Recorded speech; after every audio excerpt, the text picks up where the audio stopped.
Hi, my name is Will Cadell, and today I'm going to show you some tips on using this seating chart. The first thing I want to share with you is you could just use this as a simple seating chart to print out and write in the names. You can use this to digitally label inside the seating chart itself, like you see some of these examples right here that I've also created. So there's a lot of different ways you can use this and tailor it to meet your needs. So I'm going to go back to this first slide here and start using this. First tip I could share with you is instead of dragging over some of these items, probably the best way to do it is actually to click on the item and press Control, hold down the Control button, and then press the letter D as in dog. You go ahead and duplicate your items there. So that's so you don't have to keep copying and pasting them. It's a much easier way to do that. So now I'm going to go ahead and press Control D again. And a little quick tip, if you just arrow up twice, it goes back into alignment with the previous one, horizontally at least.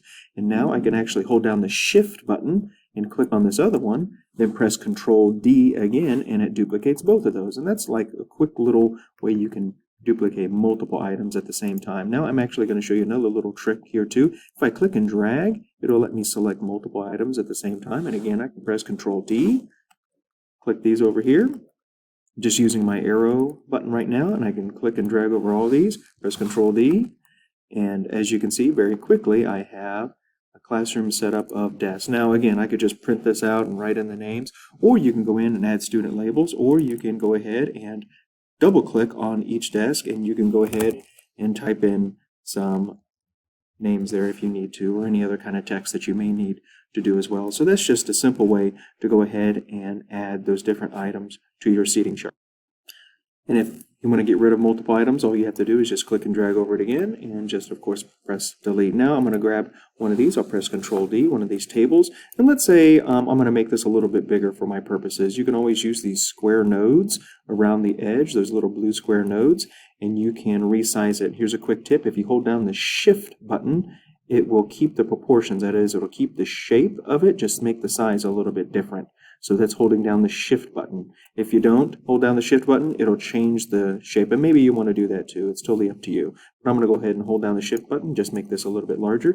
Now let's say I need this a horizontal orientation. You can do this with any of these shapes or labels here. I'm going to go to this little blue node at the top here, click on that and drag it, and it will let me rotate this shape. Another little quick tip, if I hold down the Shift button, it locks it into pre-programmed angles. Like you see, for example, I can put it at a 45-degree angle there if I need to. Next, I'm going to show you how to arrange items. Let's grab a chair right over here.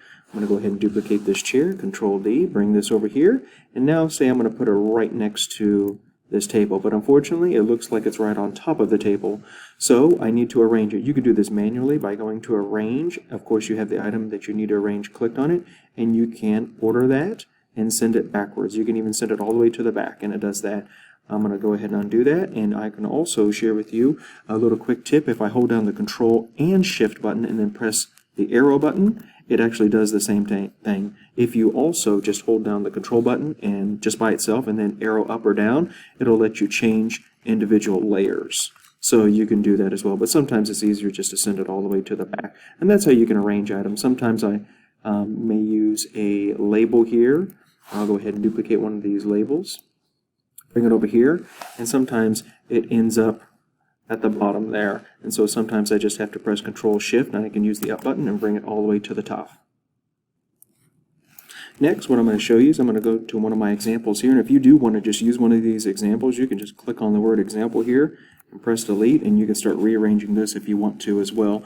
But let's say I want to go ahead and print this out or save it to a digital file. I just come up here to File, and then you can make a copy, you can download it to a PDF. I highly recommend using PNG. That works a little bit better for vector-based graphics, and that's what we're dealing with right now. So you can go ahead and download these two. And again, I hope this helps you with your seating chart and your classroom arrangements. There, I do have some editing tips down here on these final slides, including this tutorial.